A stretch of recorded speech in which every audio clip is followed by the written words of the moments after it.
I've been to juvenile hall, and it's like a prison when you're inside there. It feels like a prison, looks like a prison. Kids get drugs in there, and it's just, when I see stuff like that, I get this feeling that it's like the government's trying to set us up to just be ready, when we get older.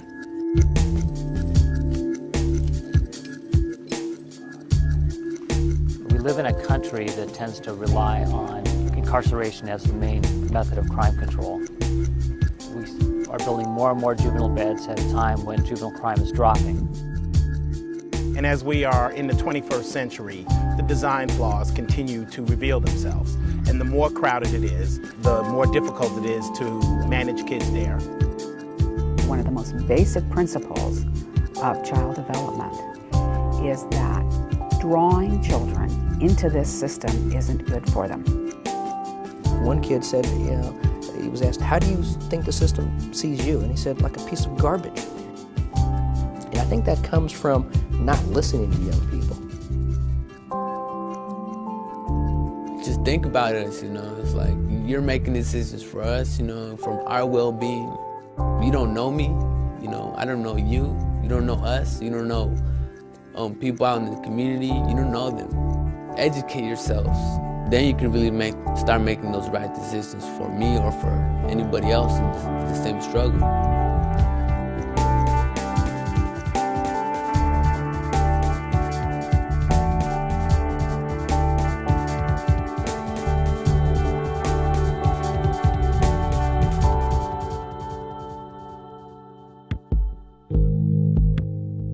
Historically, juvenile detention has been the least addressed component of the whole juvenile justice system.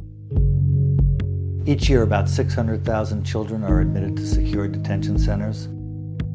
2/3 of those kids will enter places that are overcrowded and therefore can't provide the kinds of custody or care that the law and professional standards demand. About 2/3 of those children are kids of color, wildly disproportionate to their presence in the population in general. It's also important to understand that kids who go through this system in this manner will have much worse life outcomes than kids who are not arrested, are not detained, are not separated from their families and their communities. I think this is an outgrowth of what happened during the 80s and 90s, where the attitude throughout the country was lock them up and throw away the key. Perception that they're predators out in the streets. But we're starting to realize that that doesn't work. We have too many kids locked up. The taxpayers are paying a lot of money for that, and they're not safer. There's a growing recognition that our juvenile halls are filled with kids with mental health issues, with special education needs, with substance abuse problems. There's a growing population of girls who come from the dependency system with abusive backgrounds.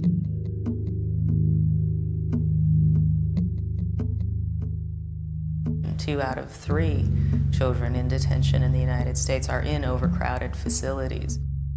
We've got overcrowded classrooms, we've got overcrowded hospitals, but nobody's talking about expanding those. But when we have overcrowded jails, prisons, and detention centers, suddenly all these government officials want to expand them to make it better for the kids and the adults there, when really, we need to be expanding the things that would prevent people from ending up there in the first place.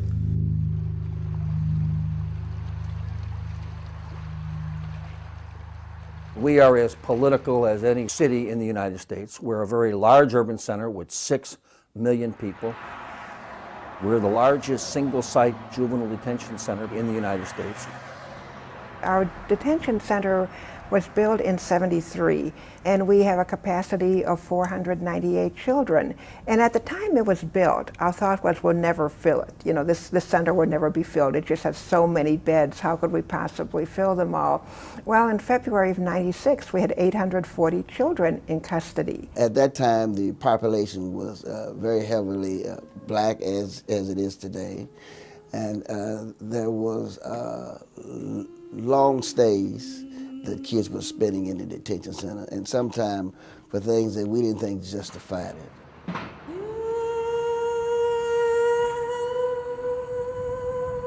The kids that come to our court system have a lot of issues that are challenging them, and it's very difficult for our kids.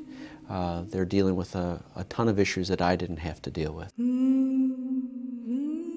There's just a lot of things going on that makes it unsafe in the community. People selling drugs and fighting or gang violence or things of that nature. Kids have problems crossing turfs. Sometimes going from school to home can be a major challenge for some young people. Our office hours were such that we concluded business by 5 o'clock every day and didn't work evenings or weekends. And these were the times that the kids in the community needed guidance and supervision. Here in Multnomah County, we had a system that had some strengths, but it was a very disorganized system. I think a lot of decisions were made based upon entrenched past practice that was unexamined. There was an obvious disconnect among all these organizations. And the one thing that was not happening is that we were not serving the kids in our community. We sued Multnomah County because the conditions in the detention facility were pretty deplorable. Overcrowding.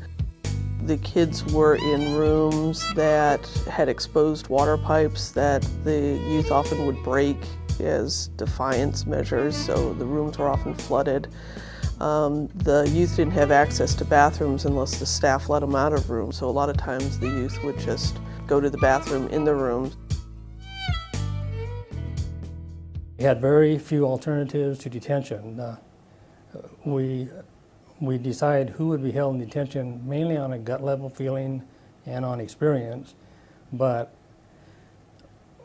lots of times we had no place to put them, even if we knew they should not be in the facility. There were a lot of problems, and our system lost credibility as a result of that, and we're still recovering from a perception that the juvenile system is broken.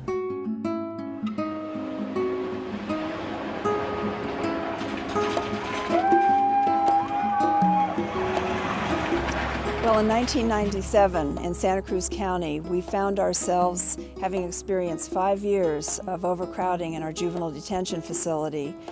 Additionally, we had significant disproportionate minority confinement of Latino youth, and we had underutilization of our detention alternative program. And at that point, we knew that we could do much better. Santa Cruz County is a mid-sized California county, about 250,000 people, and ethnically the breakdown is primarily Caucasian and about 35% Latino. We have sort of a division of the county from the North County, which is the county seat of Santa Cruz, and the South County, which the largest city is Watsonville.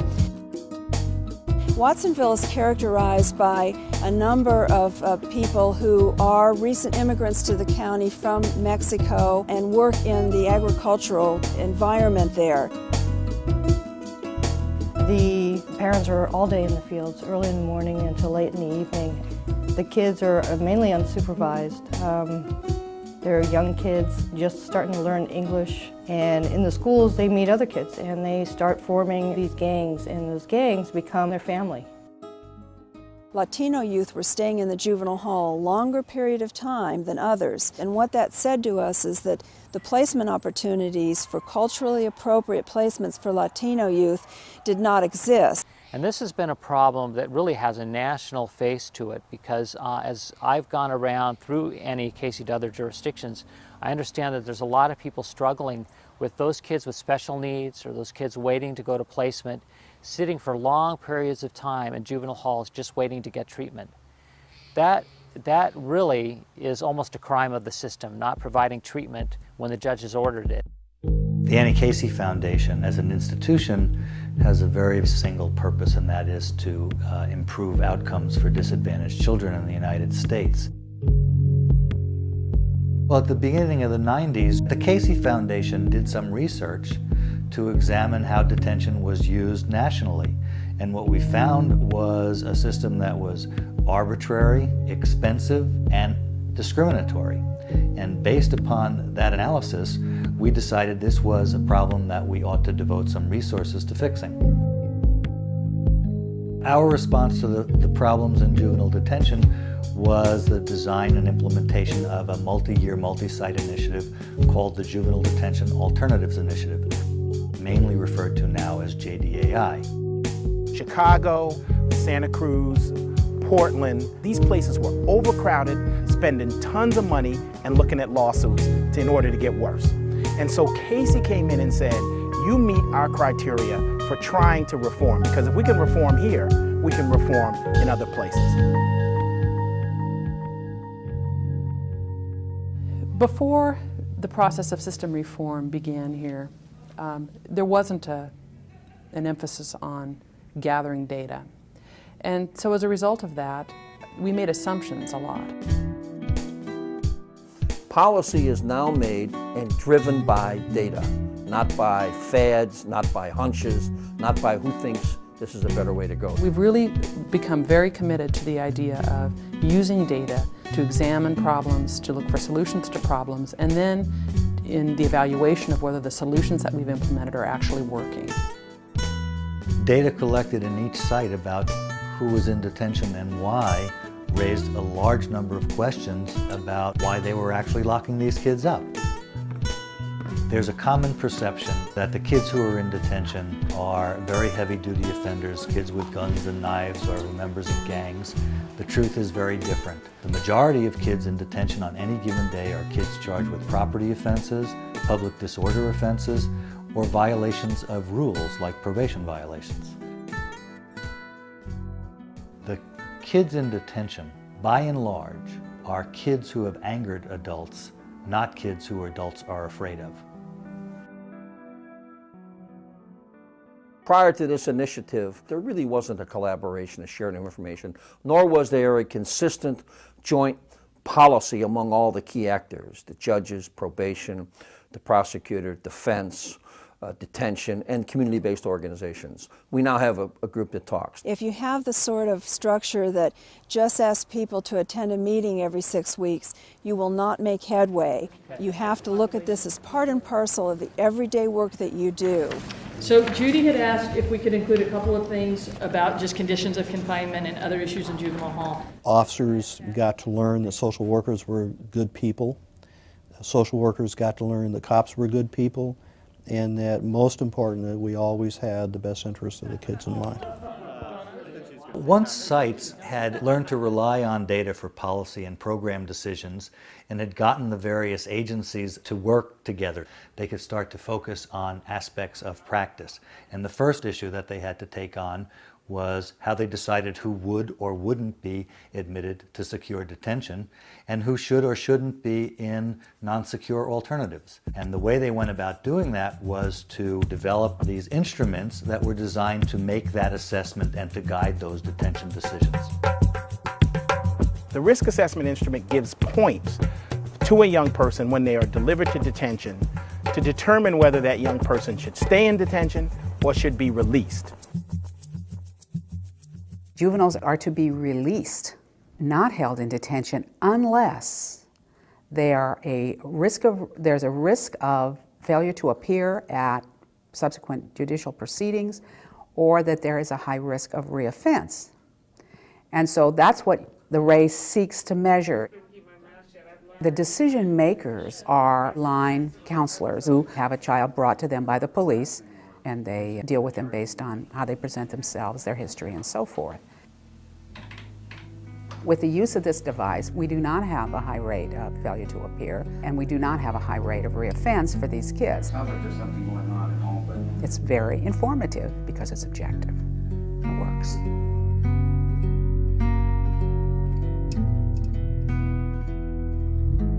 One of the causes of unnecessary reliance on secure detention is the absence of effective community-based alternatives to detention that could moderate the risk that a kid poses of getting rearrested or not appearing in court.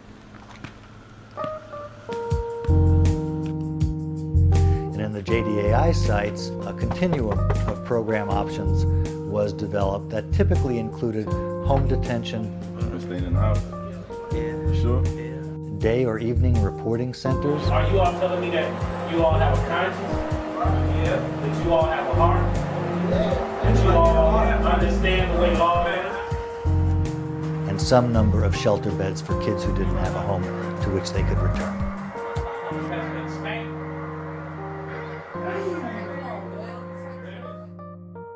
There's not that many people out there that's willing to just bring people off the street, you know what I'm saying, to keep them out of trouble, to help them with schoolwork, and keep them from doing wrong things and not stay them to do the bad things, but do the right things. The WACA organization has been around since 1971. And we have been involved in a variety of community-wide issues and concerns. But always, number one above everything else, we focus on being a positive alternative for youth being incarcerated. We became partners with Ernie Jenkins, and his decision to supervise kids in the community by bringing them into his center every afternoon and having all of his workers engage the kids in discussions really was the genesis of our Evening Reporting Center program. Basically, what I'm going to do is I'm going to break it down for you guys, and we're going to split up the STDs into two categories. The Evening Reporting Center meets between 4 and 9 p.m. at night, which is the high crime time. And we've got those young people involved in constructive programming such as tutorial, computer networking, educational discussions, community issues, teaching young people constructive ways to resolve some old problems.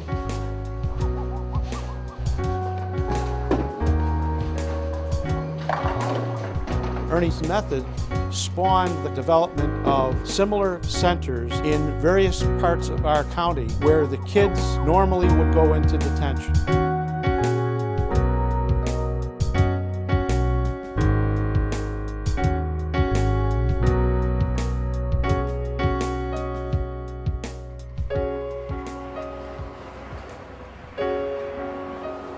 We're very fortunate in Santa Cruz County to have several extraordinary community partners. One of those partners is Barrios Unidos. What is Cinco de Mayo to you guys? I mean, besides an excuse to go out and get drunk? Barrios Unidos is a group of folks who work in our community, come up to our juvenile hall and provide a lot of culturally appropriate programming for the youth here.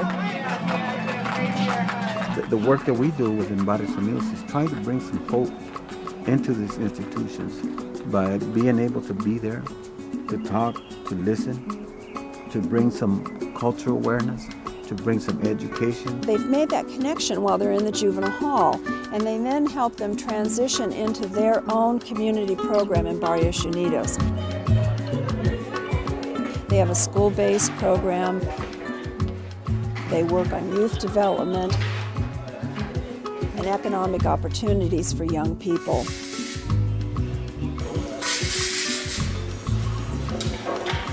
Well, this is the shop. This is where we do our t-shirts.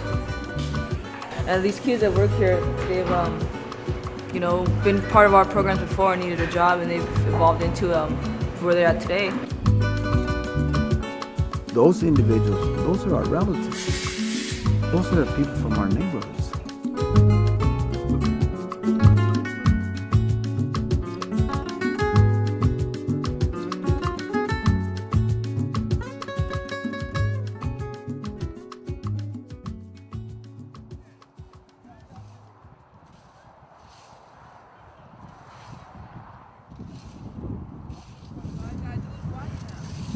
The Forest Camp is our first detention alternative program that allows medium and high-risk youth the opportunity to spend time in a setting other than detention.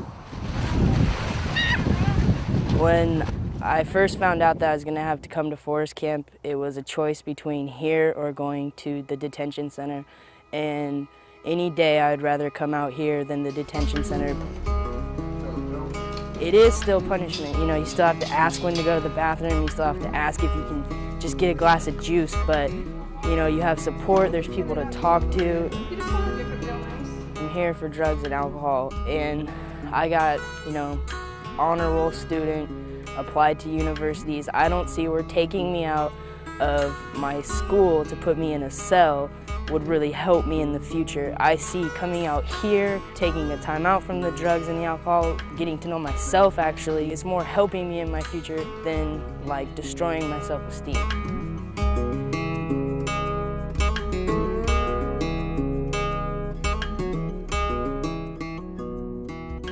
The number of youngsters in the detention facility is a function of two variables and two variables only.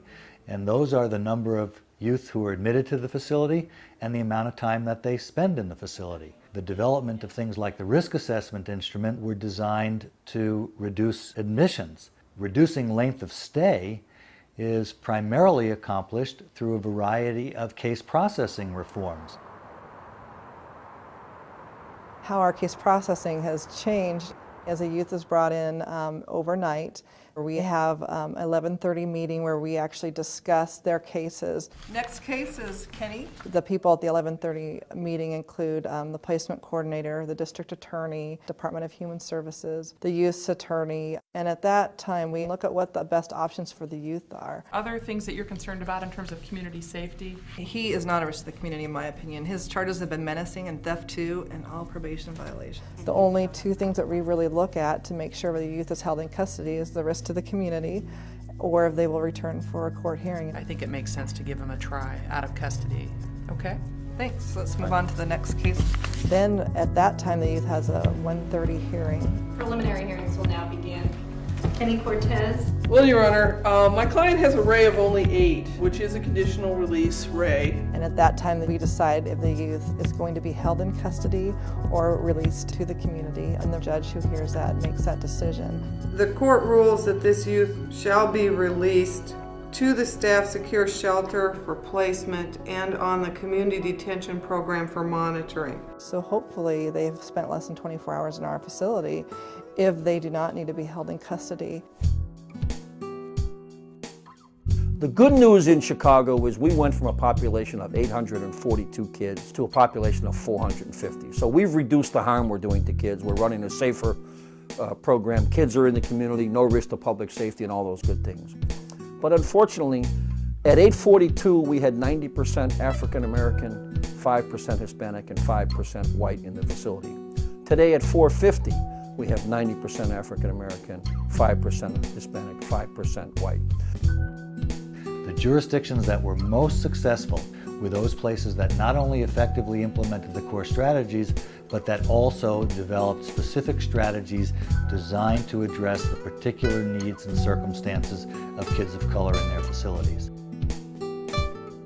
Multnomah County in particular was able to demonstrate that it is possible to reduce racial disparities by a determined and persistent effort to ensure that bias is eliminated and that a level playing field is created. In some ways, it's embarrassing to me that the small efforts that we have made here in Multnomah County are considered a national model, because I feel like we've just scratched the tip of the iceberg.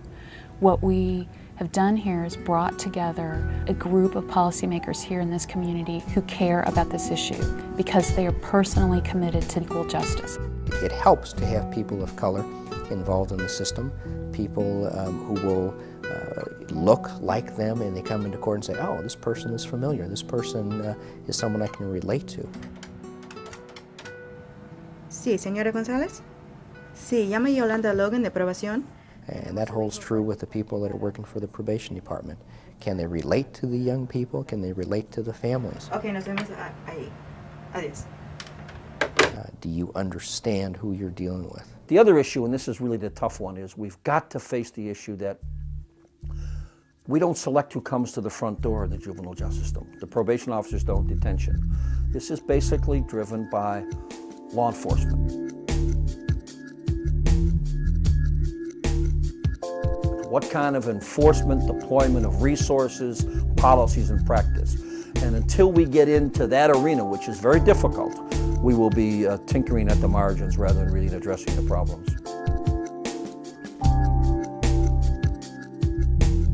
When we reduce the detention population, it allows us to do more with programming with the kids. You know, once kids are held in detention, and there are some who do need to be held in detention for security reasons, we want to make sure that kids are being taught something while they're here. We want to make sure that we're giving kids every opportunity to develop skills and to learn things that will help them to become more successful once they're released.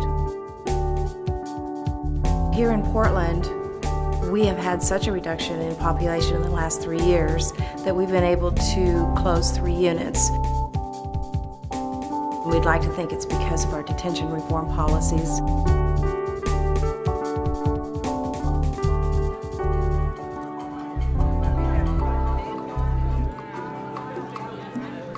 Around here in Santa Cruz County, they try to help out the kids as much as possible. Other counties for juveniles don't have like drug programs and stuff.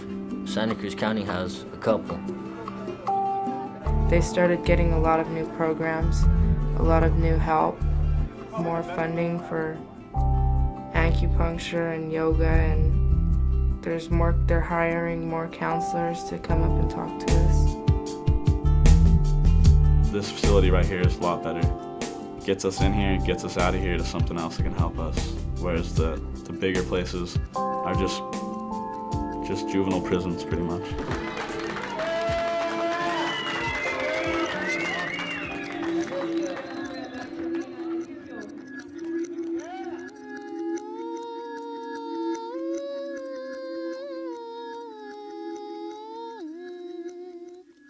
A friend of mine in the detention business has always said, you know, if all you have is a hammer, then all you do is pound nails. You've got to look at some different solutions. Annie Casey's detention reform initiative has been very helpful for us in giving us the tool bag to really tear our system apart and look at it.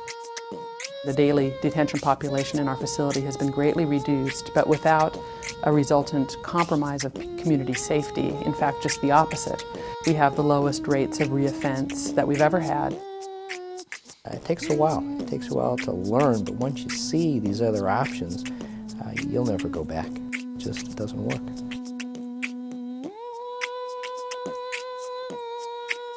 In all of our model sites, average daily population in secure detention dropped dramatically. In all of the sites, admissions are down. Case processing times have been reduced. There has been significantly increased reliance on community-based alternatives to detention. There have been significant improvements in conditions of confinement. And finally, for the first time in this country, we have examples of places that have been able to move the dial in terms of indicators of racial disparity.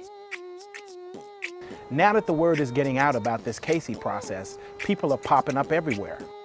And so other jurisdictions that are facing overcrowding, lawsuits, a system that's been moribund for quite a while, is now saying, there's something that can be done and there's something that we can do. JDAI is also giving young people a way to participate in and direct and help to guide the reforms that we've been fighting for.